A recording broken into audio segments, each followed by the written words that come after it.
House evictions. On the 3rd day of September 2024, I made a long journey to Cornwall, and further investigation revealed the police dog sign in the back of this BMW. Not sure who this person is. BMW, obviously. Hello there, you alright? I'm just passing by. Well, why are you videoing me? I'm documenting the whole scene, so basically I'm going to get some interviews in a minute as a report. Full scene for what? You got your ID? That's all, mate. Cheers. We're non-violent. It's non-violent direct action. What's your name? Your name ain't on there. I'll just confirm it with them and then I can delete the footage. It's not a problem. Well, confirm it with who? Obviously, it's an emotional day for you, and you're doing your best to tell and share your story. Yeah. Just because you've been doing it for years, I mean, it's common practice for you guys, but don't mean say it's legal and lawful. Listen up, right? There's only two of us. I've just arrived late. I did actually sleep in the car, believe it or not. But I've been down the road trying to capture the bailiffs. Yeah. One of them told me to F off. Have a nice day. However, you were here. Did you capture anything? Well, I got here just as things were starting. I got a little bit of footage, yes, of the tail end of it, but our head honcho Toby seems to know more about this than most people with a studying, so we just come along, and today I came along to take a video of it because it's on my home patch, and I know what's been going on all over the country, and I wanted to see it firsthand for myself. Do you want to introduce yourself? I'm Dave Latey, I'm an ex-police officer, ex-CID, and I've been attending a lot of these upcountry repossessions and standing in the background to watch, and I've been quite horrified at what's been going on because it's not commensurate with British law. Would it be fair to say that as soon as you mention ex-police officer that a lot of people's backs get up? Absolutely, yeah. I noticed there was 4 cars containing 2 individuals in each car. There was another car, a BMW with a dog handler in it, and there was also a Mercedes Sprinter van which had 3 people in it, who then identified themselves as coming down from Manchester, and they was the locksmiths. So you got a total of 11, 12 people, but then the bailiff, when he was here, he said that there was only 2 of them. Now, you made an allegation there that there's more than 2 of them. Yes. You need proof now. However, I've got that proof. Yes. Watch the video. Brilliant. 1, 2, 3, 4, and this car shows signs that they are going to be occupying this property if they successfully repossess it. By the looks of the duvet in the back of this car, they appear to have made plans for sleeping in the property at some point. You're instructed by the court, and this is where the issue is, because there's been a massive miscarriage of justice at the court with Nicola. So with due process. what have you and Nicola done then to address this miscarriage of justice? Well, this is what's being done. Obviously, it's a civil matter, and it's being dealt with administratively because How? With applications, we're challenging the But- order. What have you got that I've you've been got- given to rely upon? I've got one. Right, okay. Yeah. Have a look at that. You can have it. Look at it. Which is here. And you like wet signatures. Wet signature from the judge. And you like wet signatures. Wet signature from the judge. This court enforcement officer, so proud and smug, verbally delivered his well-rehearsed statement as you just heard it. Is this the first ever alleged wetting signature from an alleged judge? Or should it be from a magistrate and not what appears to be a district judge? District judges decide innocence or guilt. Magistrates deal with summary offences. Is there a difference for civil jurisdiction matters? One may wonder, as the judge appears to have signed DJ Rahman. Is that District Judge Rahman? You may now reasonably wonder, and if so, is the judge acting outside their jurisdiction in this civil jurisdiction matter? There's a scheduled appointment for a eviction or possession of the property that's behind us for 9:30 this morning. A group of us have turned up to challenge and question and make sure that the bailiffs have got the correct documentation and paperwork that grants them authority to take the property. Bailiffs were spotted in the local area at McDonald's, got sent a picture, and there was some 6 which looked like thugs. One of them had a load of teeth missing, apparently, I was told. And we waited at the property, and 2 gentlemen appeared, and with no identification visually on the on the person. I had to ask them for it, and he was a county court bailiff, who is the guy that's named on the documentation, which is Lee Fosbury. You have just seen a snippet of what is about to be unravelled in this video. Let's now add the context and much more besides, taking it from when the bailiffs arrived. Like a system anyway. Yeah. I didn't know how to release it, so. Do you want us to go? Where do you want us to be? We're cable is there. Bit mad, I know, but I'm just going to pray for us here because we've got unseen help. Okay? Yeah. The angelic realm, we are on the side of right and good, and they are not. Yeah. Okay, so I'm just going to ask and say, Lord, we're here, we're looking after this lovely person here, this homestead. We need your help, Father God. We need your angelic realm here, right this minute now. We need your help, Father. We want you to be with us now to stand against this evil that is ramping up. We want to stand against this in your name, Father God. And we say thank you that you're looking after us. Nobody here is going to be harmed, and everything here is going to be okay, and these people are going to go. In the name of Yeshua, so be it. Oh, lads. Hey, mate. Oh, Charge. Right. Hello, mate. My name's Toby. Right, Toby? Lee. Lee, all right. And they're all with you, Toby. I don't know who you are. All right, yeah, I'm a representative for the homeowner. Okay, well, if she comes and tells me you're the representative, I'll speak to you. She's over there. Nicola. Nick, do you want to tell him I'm the representative for you? Just confirm I'm representing you. Are you the bailiffs? Yeah, you know I am. I spoke to you last time on the doorstep. Oh, right. We had the Sorry. chat about the parrots. Yeah. Toby's going to deal with everything for me. Oh, he won't be dealing with too much today, Toby. No. I'm feeling well, Ross. He won't Right. deal with too much today. No, cool. Right. All right, so are you a county court bailiff? I'm a county court you bailiff, yeah. Have you got your ID? That's all, mate. It is. We're non-violent. It's non-violent direct There you action. go, mate. What's your name? Your name ain't on there. It is. They put me in Couldn't the see back. it. Oh, did I? Hey, I thought it was supposed to be plastic. You know, it's plastic, though. Yeah, you've been doing it a long time, haven't you? There you go. Lee Fosbury. There you Okay, go. mate. Cool. Shitty picture, don't Yeah, laugh. no, that's all right. Oh. So what's the So the crack is, this is what I don't understand, right? In Yeah. Obviously, there's a possession today. right? The repossession, should I say? What Yeah. paperwork have you got that I you've have been got- given to rely upon? I've got one. Right, okay. Yeah. Have a look at that. You can have it, look at Yeah. it, which is here. And you like wet signatures. Wet signature from the judge Right. on the bottom. So that's an EX96, isn't it? Yeah. Why all of a sudden has this paperwork got an alleged legal signature included and purporting to be authenticated by a judge to have been signed and written upon?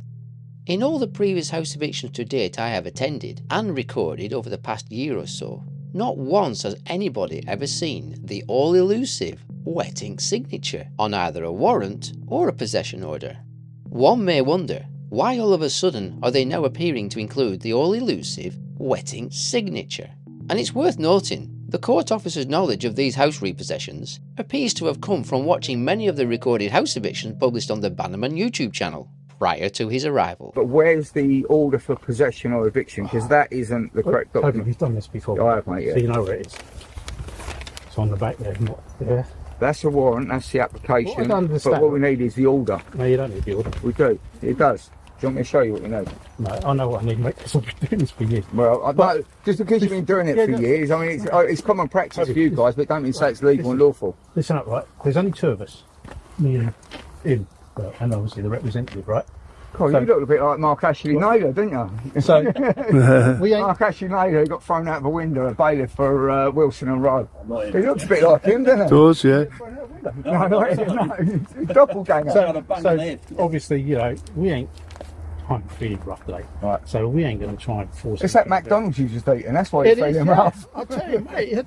Where's the other guys? There were 6 of you down there earlier. No, the other guys aren't with us. Oh, right, okay. There's only two bailiffs. Right. All right, so we ain't going to come on here today. So all we'll do is we'll say, no, it's not feasible today, and we get a no notice one. Right. So we just go back to the judge and get a notice. Well, we'll go back to landmark. But won't it?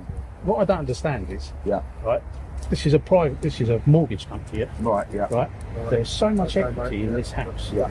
that the lady, Nicola, Yeah.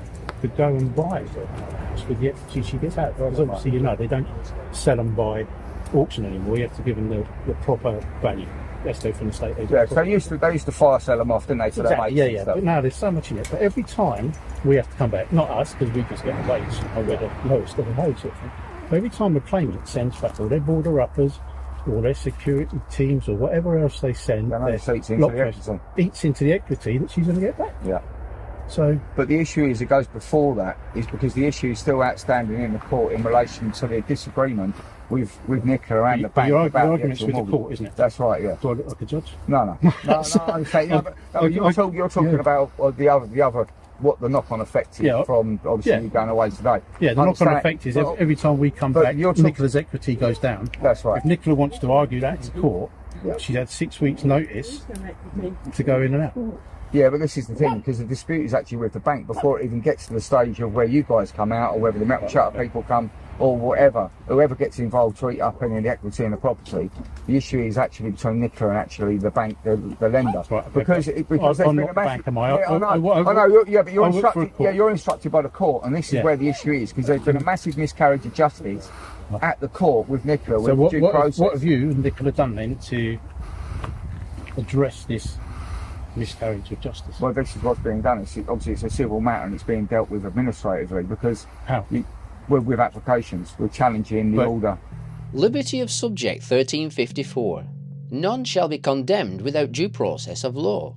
Item, that no man of what estate or condition that he be shall be put out of land or tenement, nor taken, nor imprisoned, nor disinherited, nor put to death, without being brought in answer by due process of the law. And that applies to civil matters as well as criminal. Nicola's supposed to have 14 days notice. I gave her 6 weeks notice. Yeah, that's right. She hasn't made an application. But she put an application into her King's Bench. There's an application on foot. That was done yesterday. No. It doesn't only print it off. Yeah, no. It doesn't only take... It finally submitted Saturday and it's in King's Bench. Oh, right. So there is application on foot. Right, so they'll be done. So by the time we get this back round again, that should have been dealt with. Well, yeah, exactly. Because due process. Yeah. The due process. All the time there's been dealt with, there's an application in court, due process has to be followed, and everything has to stop as far as the enforcement side of it, from your point of view. Yeah, but then you're only following orders, so you've just been given a job to come out. And I've not been told that you've made an application. No. And obviously, if you have, it's done. But with or without an application, but there's two of us versus what, 1, 2, 3, 4, 5, 6, exactly. However many you've got here. Yeah. And as you say, I've just had McDonald's now, and I think I'm not in the mood to roll you about on the floor. No. Well, it wouldn't come to that. No. Because at the end of the day, we know what our rights are and what your rights are, and you're not allowed to use force. You're not allowed to push past us. Without being finicky, you haven't got any rights because it's not your house, but Nicola has. But obviously, what I would like to do is give you a copy of this and take away. I can't take anything, mate. I'm not allowed to. You know I'm not. No. This is only for your personal benefit, really. Send it into the court, but I won't be taking anything. Right. So the nearest court for here is Bodmin. That document, that warrant that you produced. Can I just see it, please? Because that's interesting to you to say. What you said. That it's got to have a signature from a judge. Now, I've never seen one. Doesn't have to have a signature from the judge.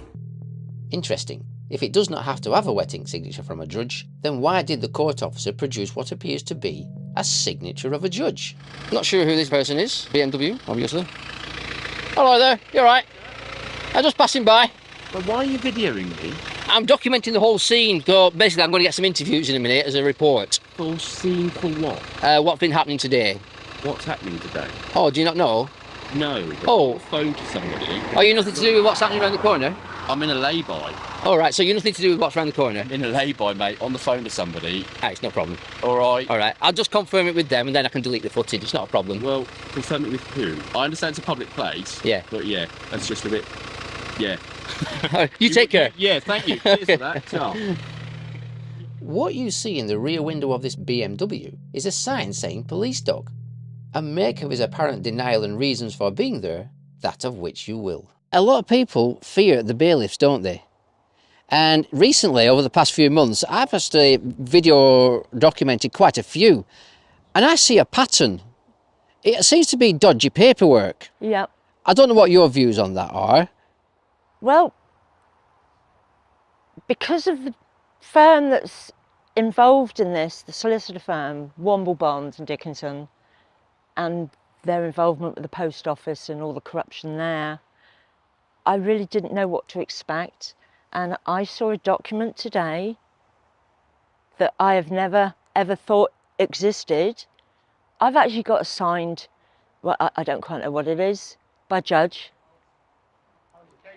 This is the document. It's got a signature on it. Yeah. It's got a stamp on it. Yep. But it's very odd how it all seems to be like pixelated between the Yep. writing and the stamp and the crown. Yeah. Almost like it's been amateurly put together. But I'm not suggesting for 1 minute that's an illegal document. No. People can make their own minds up. Well, when the bailiff served me, I don't know when he served me, he said because of what's gone on, and the judge, after refusing my appeal, had then allowed me time to present an appeal for potential rehearing. He said, I didn't give you the 14 days that we normally give. We extended it further to cover that. He did. He's not allowed to do that. He's actually used documents from, I don't know where he got it.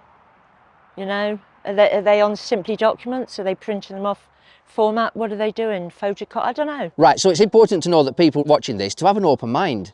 Because Correct. I myself, I've spoke to a lot of police officers, even in this modern system, and I find some of them are actually genuine. Absolutely. But they're struggling in the system and they're leaving. They're leaving the system. The older boys are leaving the system. They had a system a few years back where everybody at 50 could retire early. And the reason they retired early because they had had enough. And I was only talking to somebody yesterday and I said, all my colleagues of my age, they knew how many days they had left in service because they couldn't wait to get out because they could see the changes drastically.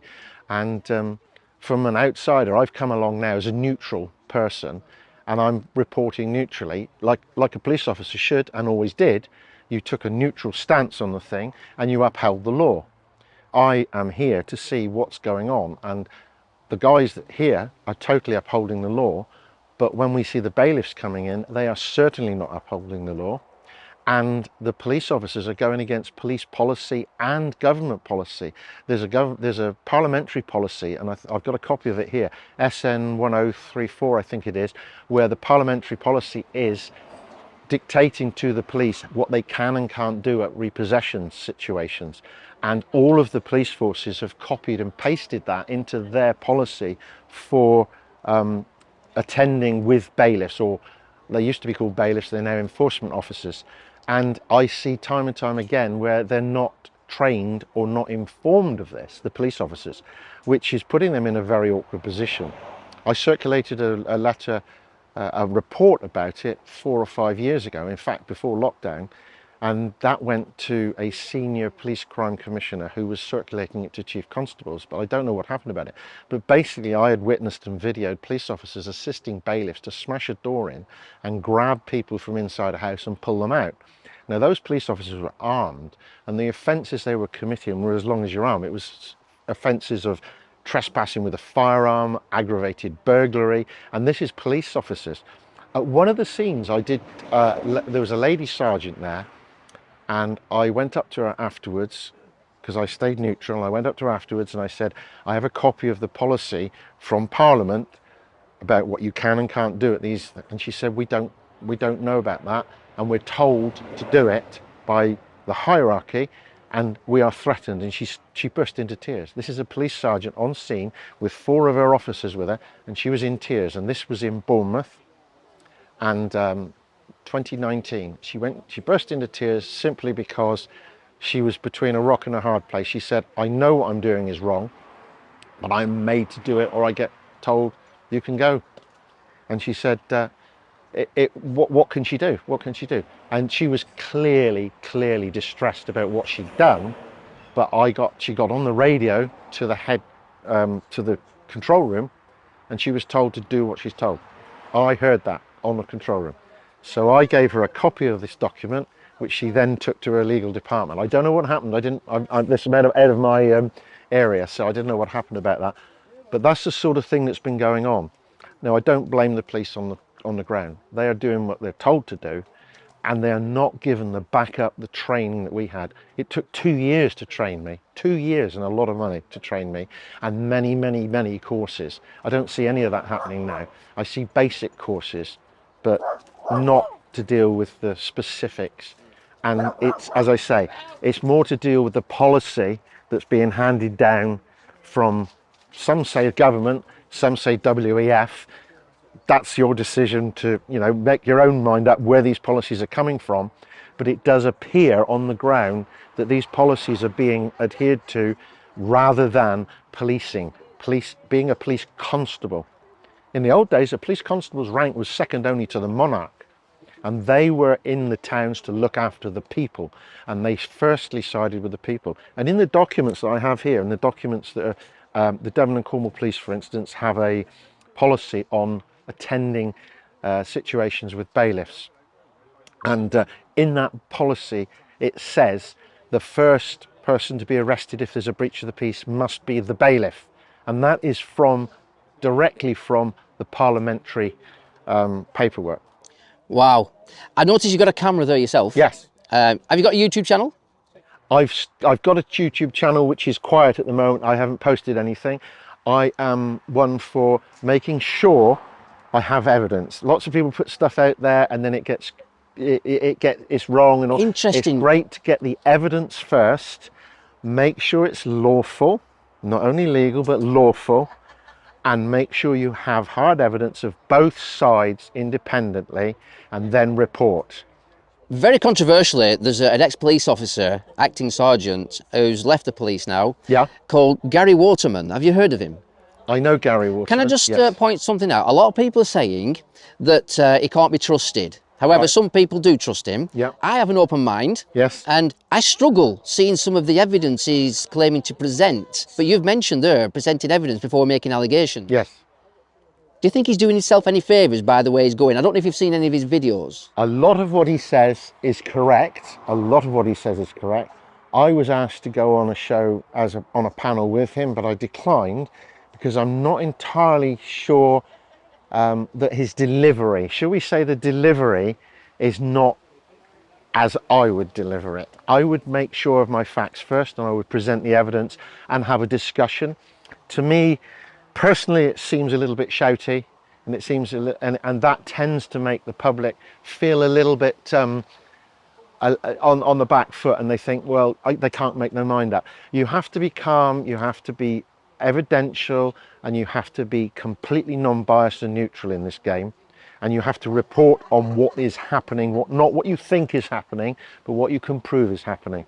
Yeah, because a lot of things are happening that we can't always prove. Correct. But later down the line, it can be proved. Yes. So I based on two different things. I will give that forward as information and say, here's some information, can anybody confirm this? And if it's confirmed, I will check that out until I get the evidence. But if it's evidential, I don't mind saying, this is what I think is happening. It's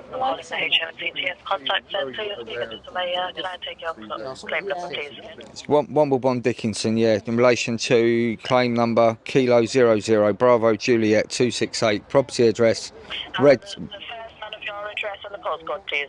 Yeah, the address is Red Tie Farm, Lanivet, Bodmin, Cornwall, Papa Lima 305 Juliet Alpha. And who was your client, please? The name of the property is Nicola Jane Sinclair. And can you confirm your firm's address, please? Firm's address? Yeah. Ballard House, West Hoe Road, Plymouth. And your postcode, sorry? Yes, Papa Lima 1 3 Alpha Echo. Thank you, okay. How can I help? Now, we understand that the bailiffs have attended today for possession, and they've stood down. We just wanted to get an update from what's happening your end. We wouldn't have any updates on our side as of yet if it was just today. So I think the eviction was around, what time is it today? What moment? It's supposed to be 9:30 a.m. Yeah, let me just double check what's on the appointment letter. 9:30. Has no one turned up, or did the bailiff turn up? Yeah, the bailiffs turned up, but then they said that they're going away because there was too many people there. Right. Okay. Yeah, well, see, I wouldn't have any update on that as of yet, you see. They wouldn't have the update come through on our system, but let me just check if there's anything I can try and get a hold of. Yeah, 'cause this is the call centre, isn't it, in Leicester? Yes. Yeah. Would you be able to contact the court directly, Bodmin? Try one moment. Lovely. Just a second. Lovely, thank you. How are you aware that the bailiff turned up and this is why they didn't do anything, that there was too many people? This is what one of my colleagues has said. How has that person found out? Did you have a representative then at the eviction? No, I don't. Yeah, no, I don't know. It's just hearsay information. It's just hearsay information. That's why I'm contacting you to direct. Right. Okay, so it's not actual confirmed. It's just hearsay. It's not. That's right. Yeah, that's why I'm contacting you to direct to hear it from. Right. Okay. Well, I've got the court on the phone. They're going to be speaking to you, so I'll just transfer you through now. Okay. Lovely. Thank you.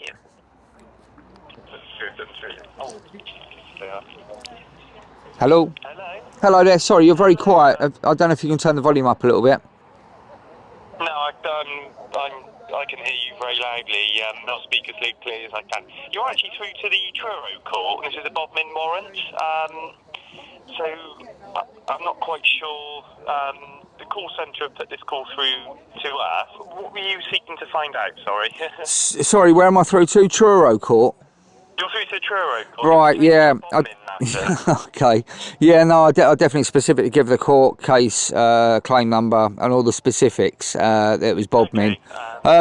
Yeah. We're just looking for an update, just a confirmation of the understandings that the bailiffs have stood down and they're going to go back to the court. I just didn't know to get a confirmed report. That was all. You wouldn't have conversed with us at Truro about it anyway, because it was going through the Bodmin court. So you'll need to wait for the bailiff to send their return out. Yeah.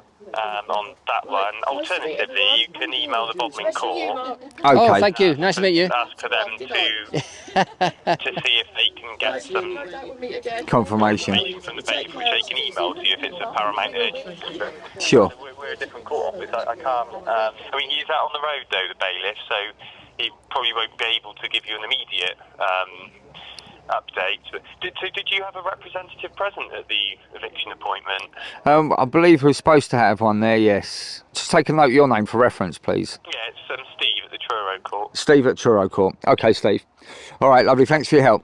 Thanks very much. Cheers, Em. Cheers. Bye bye. He said to me they're not going to be proceeding due to the amount of people that was here. He said that there was only 2 of them that was in attendance. What he's basically stated is he's shown me the N49 warrant of eviction, which has got a total grand sum of £143. It did have he's trying to be a little bit smart, saying that I know what you lot are like. You like to see a wet ink signature. And it did have a name of a judge, DJ Rahman, and a signature. Whether we can qualify that was actually DJ Rahman that signed that and that's his name, or whether he has actually issued it or what is irrelevant, because he actually believes that warrant of possession grants him the authority to enforce and take possession of the property and of the land. And as anyone that's probably watching this and seen any of your previous videos, that is not the case. There needs to be an order, a signed order from the court with a raised embossed seal to prevent, to identify, to make sure there's no forgeries. I showed him some of the documentation we've got.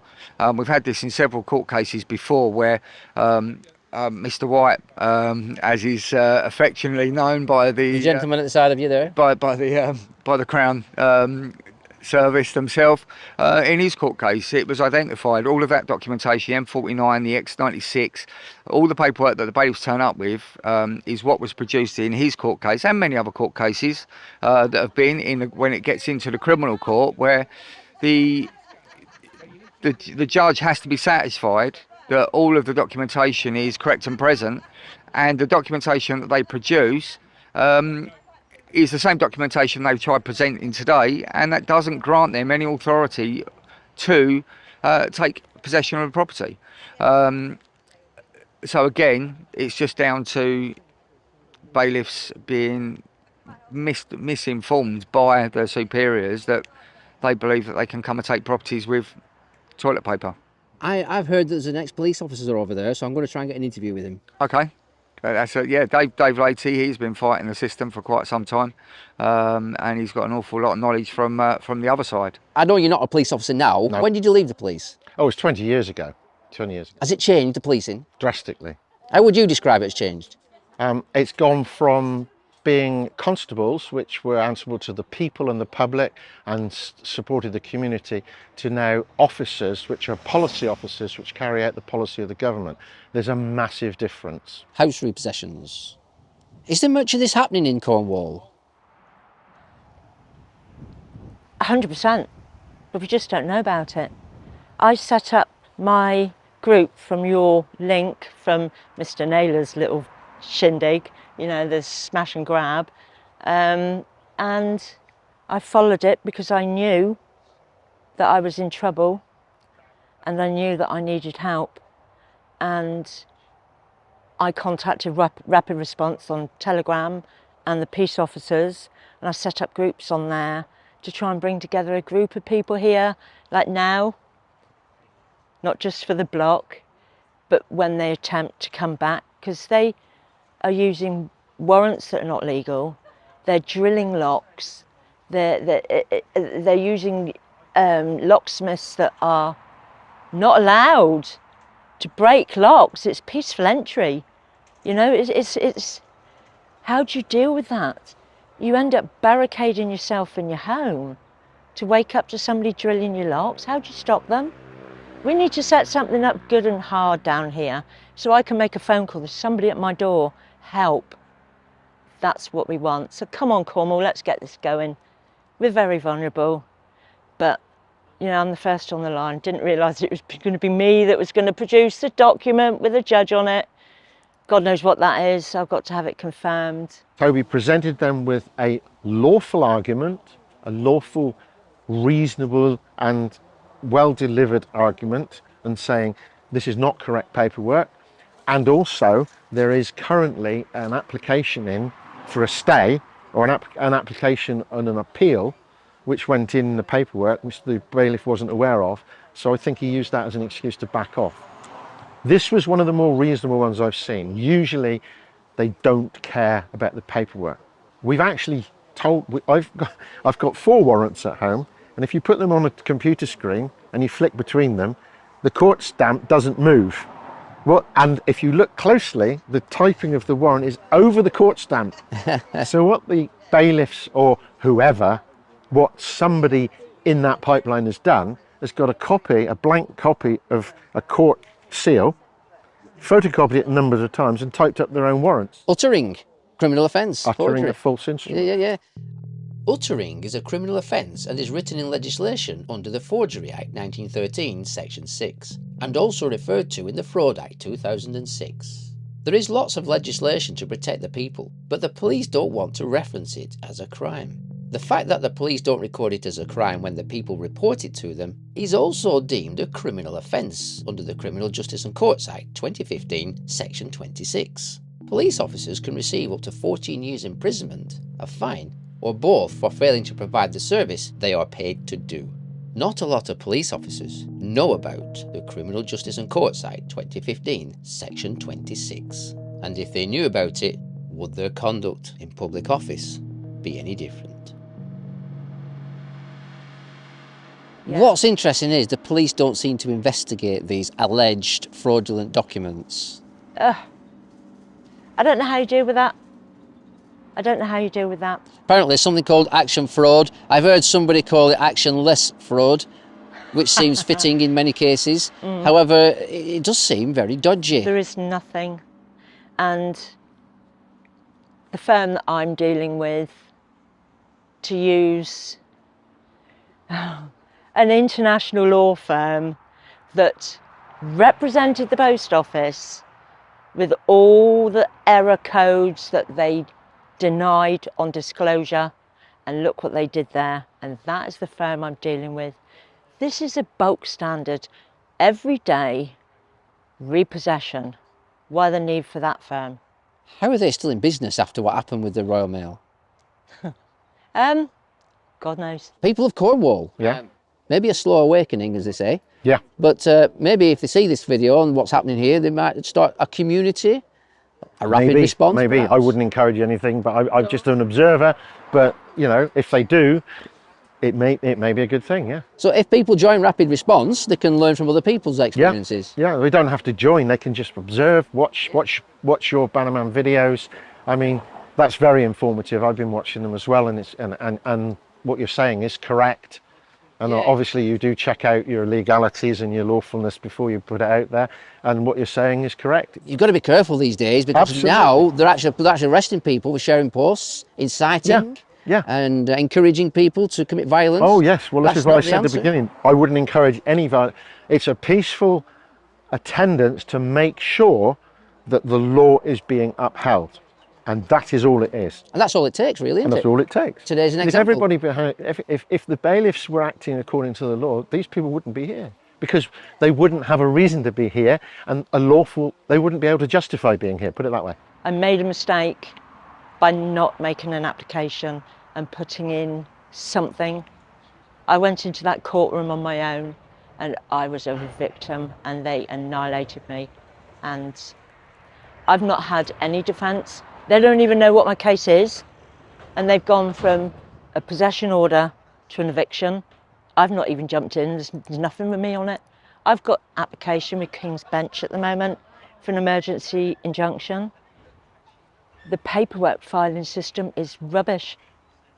So today, the eviction was thwarted by the people and yourself. Yeah, brilliant. I'm assuming at some point in the future they may come back. May not. They will be back. Unfortunately, I'm going to be the guinea pig for Cornwall, because Devon, I'm not aware of any this sort of attendance and blocks. When you say block, what does it actually mean, that? Well, people just stand here and check the bailiffs have got the right paperwork, to make sure that they are acting correctly according to the laws, legislation that surround all this, to make sure that they are not overstepping their guides. And basically, if they continue, stop it. Just like the Royal Mail scandal, eventually it came out, many years after it started. Yeah. Many people suffered. Yeah. Same with mortgages, many people are going to suffer before it really gets well known. I like learning information. Yeah. Mine's like a sponge, but it does fill up and empty really quick. I don't know why. You don't Probably want my to old be in, age. you don't want to be in here. All right, yeah. But a lot of people will take from this what you've said today. Yes. And I'm pretty sure a lot of people would have a lot of questions for you. There's loads of Have you actually been interviewed by other people? I was interviewed, I recently put up for MP elections down in West Cornwall. I didn't get in, but it gave me a platform, and it sort of... Did you get interviewed? Yes, Yeah. I got interviewed by Richard Vobes, Shelley Tasker, and UK Column, yeah, and they all wanted to interview me again. I had to be politically correct in those situations, because it was up for election, but I can be a little less, not politically correct, but a little bit more informative on each subject now, because then it was condensed into a time frame. Now, I mean, I'm open to interviews. I think you have to be tactical sometimes with the information, because exactly. too much information all at once can put people off straight away. If anybody thinks, because I've had on these groups, well, what do you expect if you don't pay your mortgage? I was. They created this, they created my arrears by not implementing what my contract allows, and that's protection if you get into difficulties. A vulnerable person, woman, you know, that situation. I think you're focusing on something really important there, because there's a reason why anybody would be in arrears, if they are in arrears, and then there's the dodgy looking paperwork that they use. And my main focus is on the paperwork and the system that they use to take people's homes away from them, with paperwork that looks like it's been just created in Photoshop. It looks like that. If it looks like a duck, quacks like a duck, maybe it could be a duck. And that's what I'm focusing on. So anybody who wants to pass comment and judgment on people not paying the mortgages, it's not always about that. There's a bigger picture. They don't know. With me, I was paying it. I didn't do anything wrong until the government came along and said, lockdown. So I've been through this before, and I sorted that out. and I've been clean payment from 2016, and I've just been put into arrears when I've had no help under my mortgage, and they've just ignored it all. And they instructed this law firm, and it's like, well, we don't have the rights, this, that and the other. We'll get big boys in, we'll create those rights, and that's what's happened. Well, I've had to talk to David Leahy today, ex-police officer, and Tobe. And all I can say is from my own experience, I'm learning a lot as I go on.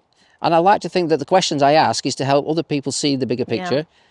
Yeah. When I get it wrong, I expect to be told. Yeah. And quite often I will change my opinions, but I need to see a difference, especially in this dodgy looking paperwork.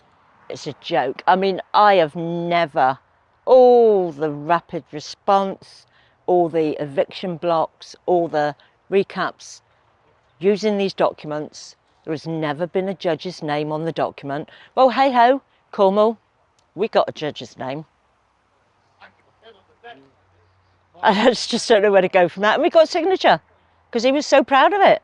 It seems to be in the wrong place. The stamp seems to be in a different place. Oh, the original notice eviction. Didn't even have a stamp on a name or anything. No, nothing. Odd. Very odd. So, you know, I don't know.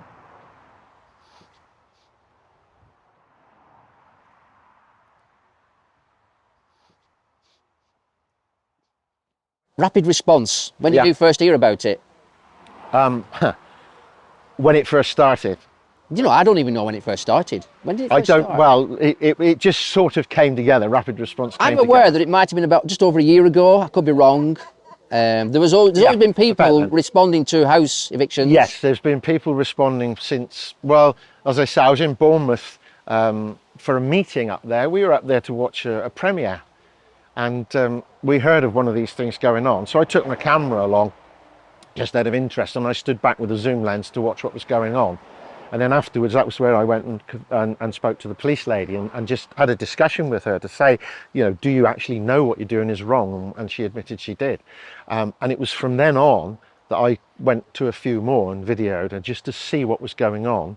And then I got, and I realised there were groups of people. But it seems that somebody's organised a rapid response team now that has got them together to come down. And I think, as long as there's no violence and there's no breaking of the law, I don't think it's a bad thing, because what I'm finding is, as I said before, the police and the bailiffs in particular attending are totally unaware of the law. They're totally unaware of the paperwork that's required, because just having a possession paperwork doesn't mean you can evict. You need an eviction order as well. And because they're not quite sure of the law, they either make up or believe what they're doing is correct. And that tends to lead to confrontation. And it's by observing these things that we can pick up, and that's how I found all the paperwork on what the government has said you can and can't do and what should happen. And also I found out what's happening in the courts, and what's happening in the courts is quite atrocious. There are things happening in the courts where judges, I would say, are being misled by the legal profession at various levels.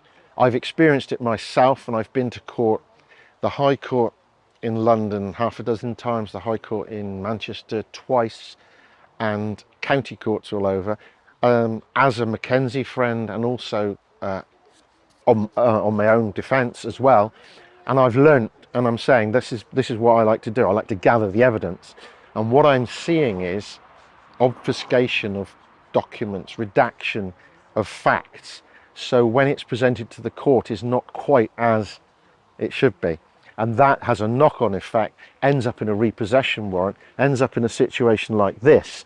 Whereas if there was strict adherence to CPR and civil procedure rules and criminal procedure rules, because a lot of these things are happening in a criminal. I've seen forged documents. I've submitted forged documents. My signature's been forged. That's been ignored by the court. I've seen 4 forged warrants for a repossession that took place twice in Kent, and I've submitted those forged warrants to the crime commissioner of that area. Nothing's happened. It seems to be a one-way thing. We complain in, but there's no feedback. Why do you think they're not really taking these matters seriously, the CPS? Because it's an either way My offence, personal fraud, isn't opinion, it? Am I right I in have- saying fraud is an either way offence? Yeah, Yeah. So the CPS can get involved. they should get involved. Fraud is a criminal offence. That's it. Fraud. People say, oh, there's civil fraud and criminal fraud, but there has to be mens rea and actus reus. So once you have the mens rea, that's the planning of the mindset. That's the mind that I'm going to commit that crime. And then the actus reus is the actual physical act of going ahead and doing it. With the exception of conspiracy, you can plan it and not carry it out. But with the exception of conspiracy, you need mens rea and actus reus. And I see that all the time. And to prove fraud, is it hard to prove fraud? I think not. I have got many, many, many cases of fraud, but what's happened is I can't. This is my personal opinion, all right, and this is what I think has happened. To eliminate fraud, they've created action fraud. Now there was and anything with the word fraud in it, it's the F word, it gets diverted to action fraud. Now only 1% of what goes to action fraud gets investigated, and only 1% of that gets convicted. So you've got a fantastic chance of getting away with fraud in this country. And I think it's got out of hand, and the police have a duty to record. If I go to a police station and report fraud, and they divert me to action fraud, I can insist they make a crime of it. Because the Home Office counting rules state that a police officer must record a crime reported to them unless they can prove irrefutably it did not happen. And also, you can remain anonymous and report it anonymously, and they still must crime it. But the problem with doing that is they would have a lot of undetected crimes. Wow, you're full of information. You've got inside information, obviously old style information, but technically speaking, that old style information should still be current. It is current. That is totally It doesn't current. seem to be showing that way. No, the Home Office counting rules are current. They were updated last year, but they are current. And it says they must record it. There is a caveat for national security or something like that, but the general thing is they must record it unless they can prove irrefutably it did not take place. So if I go there and I say I was assaulted here today, and they say, well, you know, you shouldn't have been there, or whatever, it doesn't matter what, they must record it and investigate it. Yeah, they tend to blame people for being there, don't they? Yeah.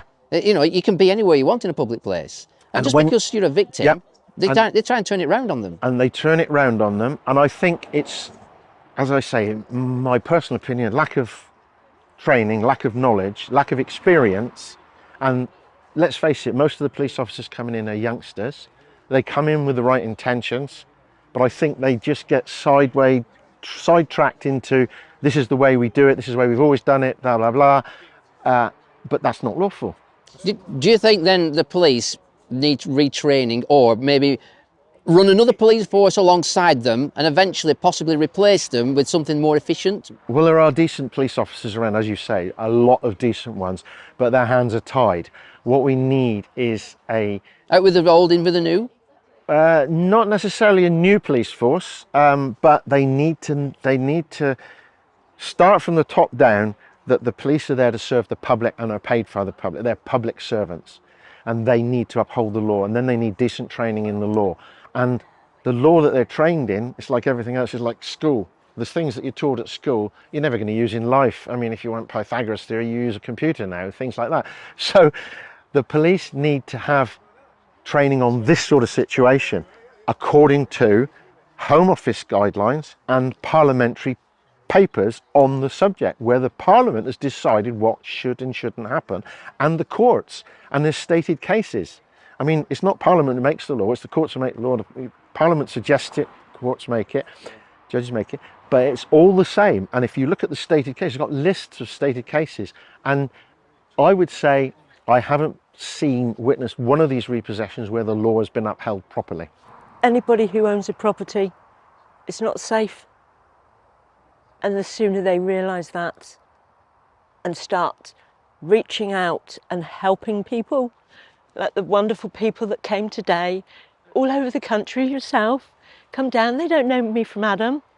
They don't know who I am. And the Kent guys, Kent, well, I call them Kent Resistance. It's the Kent Renegade. Awesome. Trevor Meelam, Toby, Bob. They make the difference. And Laura, you know, all people that have helped me keep my feet on the ground. Have done it's enabled me to get to here. Now we've got to set up something to protect us guys, because they've got their eviction, they've got the documents, they've got to start a judge's name. We need to set up groups for here. We need people to come forward and do this now. Nobody's safe. If you own a house, you're not safe. Well, if you live in Cornwall, this is a good place to start if you think there's something wrong with your mortgages. Yeah. Ask questions. Yeah. Well, the thing is, the majority of people, they go to work, they come home. A 9-to-5 job could not sit and do the research that's needed.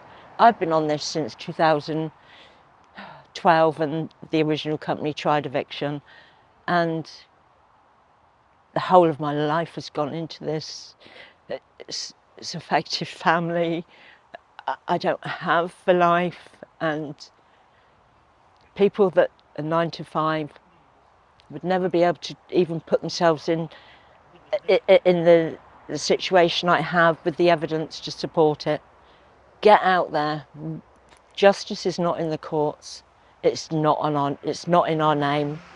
The only thing we can do is stop them, and that is the only thing.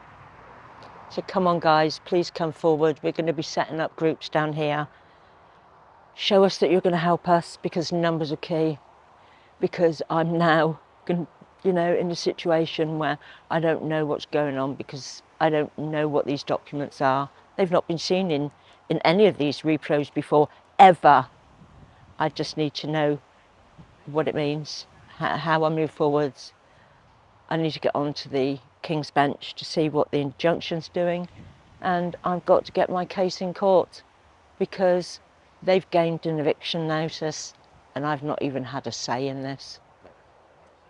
No due process. What are your court matters, if you don't mind? There's no secret about it, and I mean, libel and slander is only if it didn't happen, it isn't true. So if it's true, you can say it, okay? It's not sub judice at the some of the stuff would be sub judice, so I can't say that, but what I will say is, in 2013 I approached Lloyds Bank for a loan to build 2 properties in phase 1 and 2 properties in phase 2 on land that we had, because we had a defective house and we had to knock it down, and it was for my retirement. And they said categorically no, they didn't do those loans, they wouldn't loan me, and I didn't earn enough money to pay the loan whilst we were waiting to sell the properties. So I forgot about it with them, and I got funding with a subprime lender. A year later I get a phone call from the bank to come in and say, we'd like to review your current account to save you money. Well, this is 22 years and I've never had that. So we go into the bank, my wife and I, and they said, oh, we can't save you any money. I said, why am I here then? Oh, what about your loan? Do you want a loan for this property? And I said, you can't do it, you've already told me that. Oh, we've changed the rules now. I can give you a manager down the corridor who can give you this loan. Anyway, cut a long story short, she insisted that we had a builder partnership and that we got a builder on board. And we put it out to tender. The builder that had demolished the house, or his crew that had demolished the house the year previously, gave a decent tender, so we engaged him. And there were terms and conditions of releasing funds in stage payments according to the build stages. The bank manager failed to check anything, released all the money, didn't see any of the receipts. It turns out they were forged. Some of the money was stolen, the property, the materials were hived off to his address, etc.